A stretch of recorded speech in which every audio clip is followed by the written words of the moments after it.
아멘. 영광의 박수를 주님께 돌리십시다. 오늘은 종교개혁이 일어난 지 508년 된 해입니다. 종교개혁절로 지키는데 오늘 설교 제목을 하나님이 찾으시는 예배자 이렇게 적어봤습니다. 따라합시다. 하나님이 찾으시는 예배자가 됩시다. 종교개혁에서 가장 개혁되어져야 될 부분이 바로 예배였습니다. 예배가 기복적으로 바뀌고 예배가 그 속에 하나님의 구원이었고 하나님의 말씀이 없었어요. 당시에 교회에서 전해지는 하나님 말씀은 철학적인 언어로 특히 성도들이 알아들을 수 없는 라틴어로 설교를 했어요. 오늘처럼 우리가 읽는 성경을 읽는 게 아니고 라틴어 성경을 읽었어요. 그리고 설교도 라틴어로 한 거예요. 설교자도 그러니까 아무렇게나 설교해도 알아듣는 사람이 사제들 외에는 없었어요. 그러니까 이 교양청에서 내려주는 설교문을 그대로 읽은 거예요. 일부 설교들을 보면 말도 안 되는 신학적인 사상을 쭉 읽는 거죠. 그래서 예배가 예배되지 못했어요. 성도들은 예배 시간에 꼭 참고 있었어요. 예배 시간에 우리가 성찬을 나누어도 다음 주에 우리가 성례식을 할 텐데 성도들은 떡만 받을 수 있었지 잔을 받을 수가 없었어요. 지금도 천주교는 잔을 잘 주지를 않아요. 중요한 것은 우리가 오늘날 이제 예배가 개혁되어지는 교회, 말씀으로 개혁한 교회. 그래서 우리를 개혁교회라고 이야기해요. 영어로는 프로테스탄트다 이렇게 이야기를 합니다. 그런데 우리의 예배는 개혁되어져 가고 있는지 아니면 이제 그 중세의 성도들처럼 예배에 묻혀서 목사는 설교하면 그저 졸고 있고 찬송하면 박수치고 그리고 기도하면 꼭 참고 있다가 예배 드렸다고 종이 땡그랑 치면 집으로 돌아가고 다시 예배 땡그랑 종이 치면 예배를 드리러 오고 매주일 다람쥐 쳇바퀴처럼 예배자가 아닌 예배를 관람하는 자로 늘 점점 떨어지고 있지는 않는지 우리 자신을 뒤돌아봐야 합니다. 종교개혁이 일어났을 때 가장 저항이 일었던 것은 예배를 개혁하는 거였어요. 지금도 교회 안에서도 예배 때문에 싸우는 교회들이 있어요. 근데 중요한 것은 예배의 형식이 중요한 게 아니고 우리가 예배자이냐가 정말 중요합니다. 하루는 몇 마리 염소가 무리를 이탈한 걸 보고 목동이 큰 소리로 홧바람을 불면서 염소들을 불렀어요. 이 염소들이 들은 척도 안 한 거예요. 그래서 개를 보냈어요. 개가 막 짖고 그러는데 염소들이 개를 들이받은 거예요. 개가 깽행하면서 도망쳤어요. 별 수 없이 목동이 나섰어요. 목동이 갔는데 목동에도 달라드는 거예요. 그러자 목동이 화가 나서 그 대장염소에게 돌을 집어가지고 집어 던졌어요. 그런데 뿔이 부러져 버린 거예요. 당시에 뿔이 부러져 버리면 그 염소는 값어치가 없어져요. 그래서 염소에게 염소야 주인이 물어보거든 그냥 벽에 이렇게 넘어져서 그랬다고 해 하고 염소에게 이야기했어요. 그런데 염소가 갑자기 사람 말을 하는 거예요. 이 한심한 친구야 내가 그렇게 이야기해도 부러진 뿔이 다 이야기해 줄 텐데 이 염소와 목동이라는 이야기예요. 눈에 보이는 진실은 감출 수가 없다는 거죠. 신앙 중 그 신앙의 형태, 그 믿음이 어쩐가를 보려고 하면 많은 언어가 필요 없어요. 그 사람이 어떻게 예배 드리는지 보면 알 수가 있어요. 그 사람이 예배 드렸던 형태를 보면 알게 돼요. 그 사람이 신앙이 거만한지, 그 사람이 신앙이 겸손한지, 그가 하나님 앞에 신실한지, 충성스러운지 예배를 보면 알 수가 있어요. 감출 수가 없는 거죠. 그래서 우리는 예배를 반드시 내 삶에서 날마다 개혁해 가야 될 줄 믿습니다. 예배는 작은 이 삼각형 꼭대기 위에 구슬을 올리는 것과 같아요. 오늘은 올려놨지만 조금만 흩으면 다시 떨어져요. 다시 거기에다가 올리는 것과 똑같아요.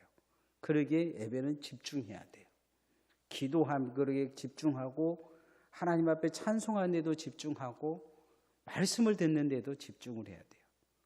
이걸 집중하지 않으면 다시 세상 사람이 되는 거예요. 예배자가 못 돼요. 예배자가 되어지느냐? 관람자로 관객으로 하나님이 함께 예배 드리는 사람들의 뒤에서 관객으로 서 있느냐는 오늘 내가 이 꼭지점 위에 예배를 올려놓는 거냐 못하는 거냐 중요해요. 오늘 성경에 한 사람의 예배자가 나와요. 그는 믿음의 조상 아브라함입니다. 그런데 이 아브라함이 지금 삐쳐 있어요. 이 예배 드리는 모습을 보면 알 수가 있어요.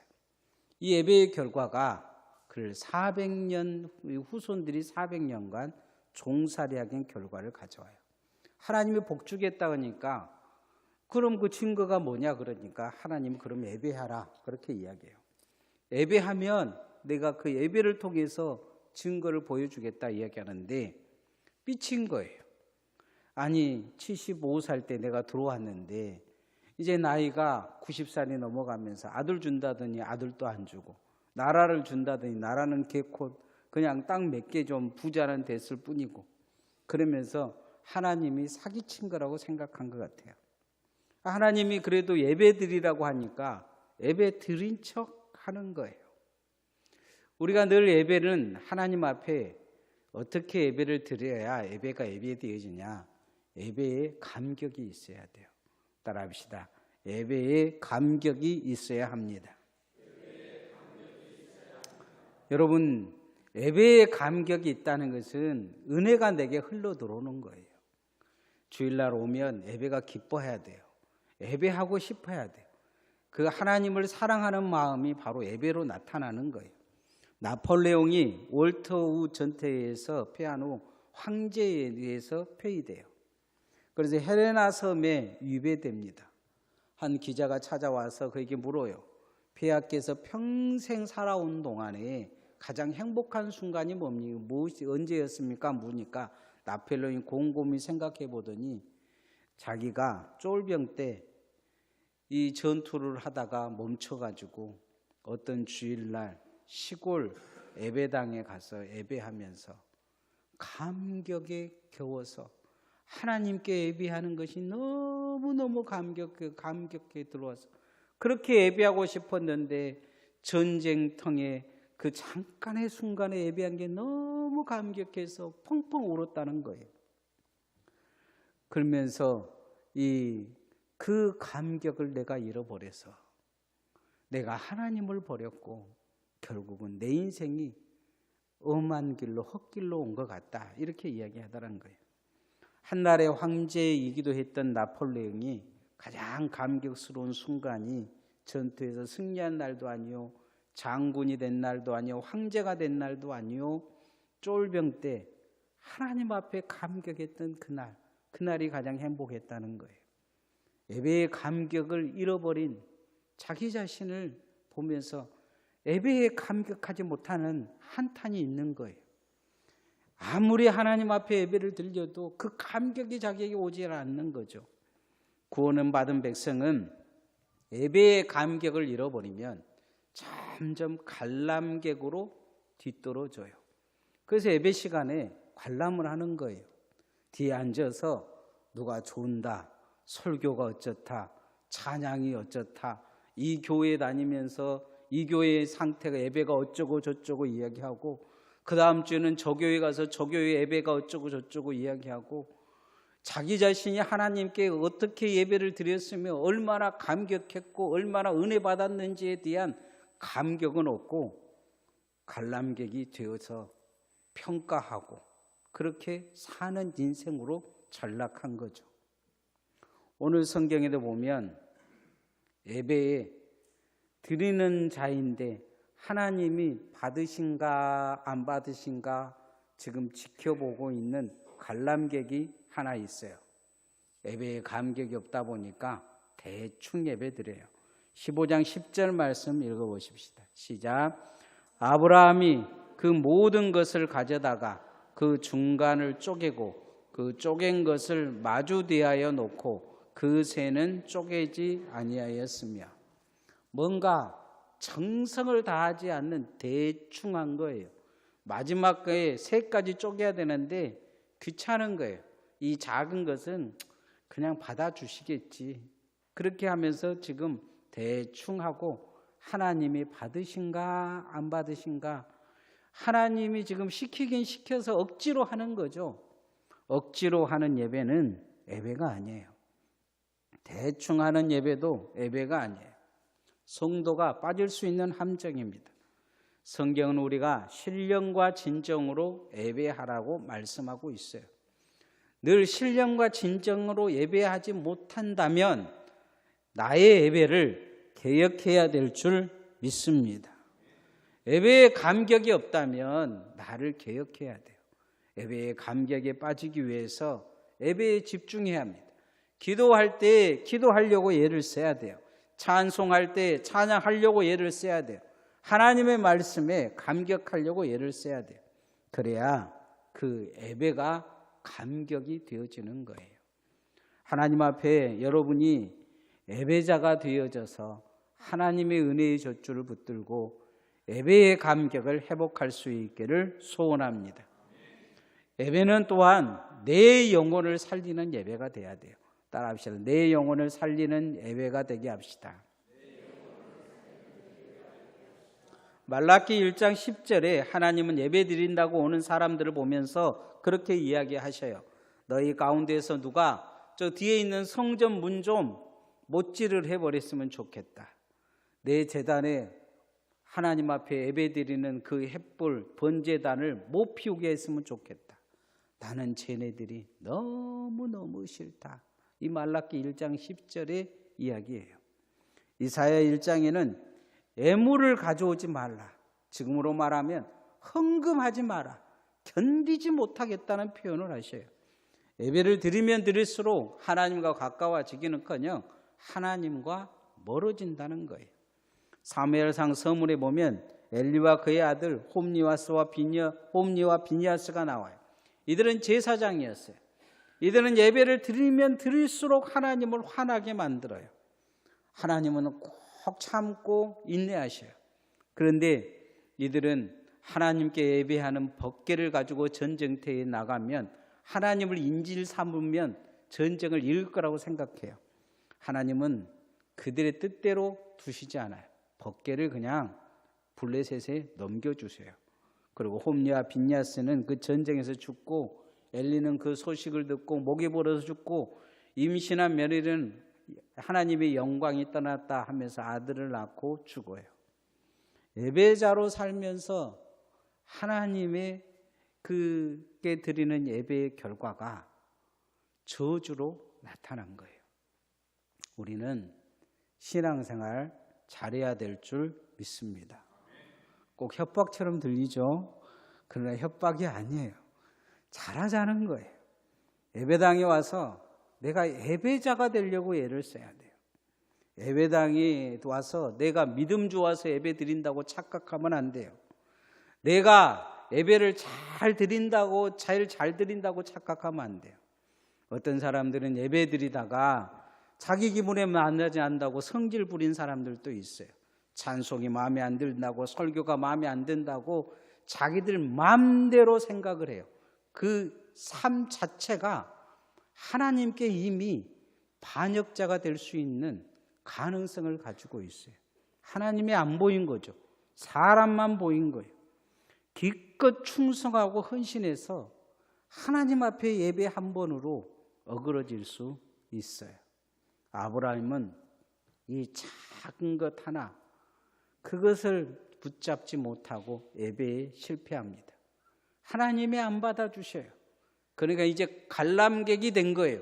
하나님이 안 받아준가 그러면서, 그런데 또 하나의 관람객이 나타나요. 이제 솔개가 나타나서 그 사체위에 내리려고 때 아브라함이 쫓아요. 15장 11절 말씀 읽어보십시다. 시작. 솔개가 그 사체위에 내릴 때에는 아브라함이 쫓았더라. 그 마음속에 뭔가가 지금 내리기 시작한 거예요. 불만이 가득하고 그 마음속에 욕망도 가득하고, 그래서 그런 것들을 붙잡고 있다 보니까 이제 구경꾼이 된 거죠. 하나님이 어떻게 하신가 보자. 그러면서 구경꾼이 되다가 구경꾼은 잠들기 마련이에요. 여러분은 영화관에 가서 영화에 감동받은 사람 옆에서 눈물을 흘리고 있는데 감동이 없는 사람은 자요, 코 골고. 아무리 감동받은 영화를 보여주러 가도 어르신들 데리고 가면 주무실 때가 많아요.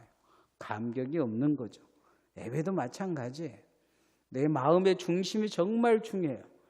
솔개를 쫓다 잠들어 버려요. 하나님 앞에 감격으로 있다가 졸아버린 거죠. 감격이 없다 보니까. 우리는 성도들이 함께 기도할 때 아멘 하면서 예배의 기도하는 기도의 감격이 되보다 여러분이 기도자가 돼야 될 줄 믿습니다. 찬양할 때 찬양을 누가 잘한가, 어떻게 한가 구경하는 사람들 많아요. 찬양자가 되지 못하는 거죠. 하나님 앞에 내가 함께 찬양하기 위해서 찬양하는 사람들을 세우는 거예요. 그래서 여러분이 찬양을 구경하는 자가 되지 말고 하나님을 찬양하는 자가 되어지기를 소원합니다. 말씀을 들을 때 목사가 무슨 말을 한가 보자, 목사가 혹시나 내 이야기 한가 보자 하고 귀를 쫑긋 세운 사람들이 있는가 하면, 이제 어떤 사람들은 성경 본문만 알아도 신앙생활을 한 50년 했기 때문에 목사보다 설교 내용이 뭐가 나올지 훤히 다 아는 사람들도 있어요. 그런데 그러면 감격이 없어요. 주님 내게 말씀하옵소서, 말씀이 내게 생명되게 하옵소서, 말씀이 나를 살리게 하옵소서, 내 영혼의 이 양식이 회복되게 해달라고 기도할 때 그 말씀을 통해 우리의 영혼이 살아날 줄 믿습니다. 말씀이 생명 양식되게 합니다. 예배 때 솔개나 쫓는 사람은 그 사람 속에서 신령과 진정한 예배를 찾아볼 수가 없어요. 갈수록 관람객이 되어지고 갈수록 교만해져요. 갈수록 설교에 대해서 이렇게 저렇게 이야기하고 갈수록 남의 기도에 대해서 이렇게 저렇게 이야기해요. 갈수록 찬양할 때 입이 열려지지 않아요. 평생 관람객으로 사는 거예요. 예배를 한 번도 제대로 드리지 못하는 한 해가 올 수 있어요. 그게 여러분의 신앙의 종말이에요. 끝이에요. 살아있다 하나 죽은 신앙이에요. 오늘 여러분이 하나님 앞에 이 예배를 회복함을 통해 여러분의 영혼이 살아나기를 원합니다. 기도가 되어지고 찬송이 되어지고 하나님의 말씀이 들려지는 생명력 있는 살아있는 영혼으로 거듭나기를 소원합니다. 마지막으로 예배는 축복이 되어야 합니다. 따라합시다. 예배가 축복이 되게 하라. 성경에 예배 한 번에 모든 것을 걸어 인생을 바꾼 사람이 있습니다. 사무엘 서본에 보면 사무엘의 어머니 한나입니다. 하나님 앞에 얼마나 간절히 예배하고 기도했든지 엘리 제사장이 와서 미쳤다, 술 취했다 그렇게 이야기할 정도로 집중을 합니다. 그는 정말로 사사기를 끝내버릴 아들을 낳습니다. 그의 기도는 정말로 하나님이 들으실 만한 것에 대해서 사무엘의 인생을 바꿔놓습니다. 신약에도 그런 사람이 나옵니다. 세례 요한의 아버지 사가랴입니다. 많은 자들이 그 한 번에 이렇게 분향단에 분향을 하기 위한 제사장들의 꿈이었어요. 사가랴도 기회가 옵니다. 하나님 앞에 철저히 기도하고 준비하고 분향을 할 때 하나님이 세례 요한이라는 아들을 그에게 허락해 주십니다. 약속을 주신 거죠. 반대로 예배를 드리다 망한 사람들, 이 엘리의 아들 홈리와 비니아스 같은 사람입니다. 아론의 첫째 아들과 둘째 아들 나답과 아비우입니다. 이들은 정말 자기들이 원하는 제사장들이 됐어요. 그래서 밤새 조화타고 부어라 마셔라 술 마시고 아침에 일어나 보니까 분향단에 불이 꺼진 거예요. 그래서 아무도 모르게 다른 불을 가졌었는데 그 불에 타져 죽은 것입니다. 예배자의 자세를 잃어버린 거죠. 예배가 복이 못된 것입니다. 우리도 지금 예배하고 있습니다. 내가 드리는 예배가 내 삶의 복이 되어집니까? 내가 예배자가 되어지 못하다면 하나님 앞에 이 예배를 통해서 더 멀어지게 될 것입니다. 예배자는 하나님 앞에 나오면 먼저 회개하면서 자복해야 합니다. 그래서 우리 예배에 반드시 회개의 순서를 넣는 이유가 거기에 있습니다. 회개하지 않는 자는 하나님 앞에 나아갈 길이 막힙니다. 그래서 주님 앞에 오면 철저히 회개할 수 있기를 소원합니다. 오늘 성경에도 자신의 믿음 없음을 회개해야 될 이 아브라함이 믿음 없는 건 회개하지 않고 하나님이 자기한테 서운하게 한 것, 약속 안 지킨 것 섭섭해서 예배에 실패합니다. 그 실패의 결과가 15장 13절에 나와 있습니다. 같이 읽어보십시다. 시작. 여호와께서 아브라함에게 이르시되 너는 반드시 알라. 내 자손이 이방의 객이 되어 그들을 섬기겠고 그들은 400년 동안 내 자손을 괴롭게 하리니. 아브라함의 예배 실패 때문에 이스라엘 백성들은 400년간 종살이를 하는 벌을 받습니다. 예배가 복이 되지 못한 것이죠. 예배가 복이 되게 예배드리는 많은 성경의 사람들이 나옵니다. 반대로 예배 때문에 힘들고 어려운 길을 걸어가는 사람들도 있습니다. 아무리 그 사람이 뛰어난 자일지라도 예배를 잘못 드리면 한 번의 예배가 하나님과의 관계에 어그러집니다. 우시아는 기도하면 하늘 문이 열릴 정도로 하나님의 응답을 받았어요. 그런데 어느 순간 교만해서 자기가 예배를 주관하겠다고 지성소에 들어가다가 문둥병이 걸려버립니다. 그 시대의 백성들은 다 나을 거라고 생각을 했어요. 그런데 우시아를 하나님이 용서하지 않으십니다. 그리고 죽어버려요. 그러니까 이사야가 입방정을 떱니다. 우시아를 이 다윗보다도 위대하게 생각했던 것 같아요. 우리는 망하게 되었다 이야기하는데 하나님이 그렇게 이야기하십니다. 이사야 서문 첫 번째부터 무엇이 문제인지를 이야기하셔요. 예배가 예배되지 못한 것이 문제다. 너네들은 우시아가 그렇게 예배를 망가뜨리고 하나님이 그렇게 돌봐주고 은혜 줬는데 자기 잘났다고 자기 능력 있다고 그러면서 예배를 망가뜨린 것에 대해서 회개하지 않는 너희들, 그러면서 쭉 이야기하니까 이사야는 그런 이야기입니다. 주님, 내가 입방정을 떨었습니다. 그러니까 하나님이 이사야의 입에 숯불을 지지셔서 그를 용서해 주십니다. 예배자로 나아가려고 몸부림치는 이사야를 받아주시는 것입니다. 우리도 예배가 축복이 되게 해야 될 줄 믿습니다. 예배드리기 전에 하나님은 누군가의 마음에 싸움에서 걸릴 것이면 화해하고 오시라고, 화해하고 먼저 예물을 드리라고 이야기했어요. 우리는 예배당에 오면 모든 욕심을 내려놓고 더 섬기고 나누고 베풀어지고 겸손함을 통해 나의 예배를 하나님이 받으실 만한 예배자가 되어지기를 소원합니다. 그러면 여러분의 예배가 여러분의 미래를 바꾸는 축복의 통로가 될 것입니다. 오늘 설교 제목을 하나님이 찾으시는 예배자 이렇게 정해봤습니다. 종교개혁주의인데 종교개혁자들이 가장 개혁에 힘썼던 것은 예배입니다. 그래서 이 예배를 개혁하면서 전쟁이 일어났고 많은 사람이 죽었습니다. 그래도 예배의 계획을 멈추지 않았습니다. 그들은 예배 때마다 감격하기 위해서 예를 썼습니다. 그들은 그 예배가 모든 영혼을 구원하는 구원의 영혼을 구원하고 살리는 예배가 되기 위해 예를 썼습니다.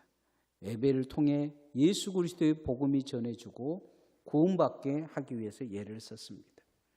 예배를 통해 교회가 살아나고 예배가 성도들의 삶에 축복이 되어지기 위해 예를 썼습니다. 우리도 우리의 예배를 개혁해 가야 될 줄 믿습니다. 개혁한다고 해서 어제 바꿨다고 해서 오늘 된 것이 아니고 아까도 말씀드렸듯이 삼각형의 구슬을 올리는 것과 똑같습니다. 주님 앞에 오면 다시 무너진 예배를 다시 회복하면서 무너진 기도를 회복하고 무너진 찬양을 회복하고 진정한 나를 예배자로 세워갈 수 있기를 소원합니다. 찬양하십시다.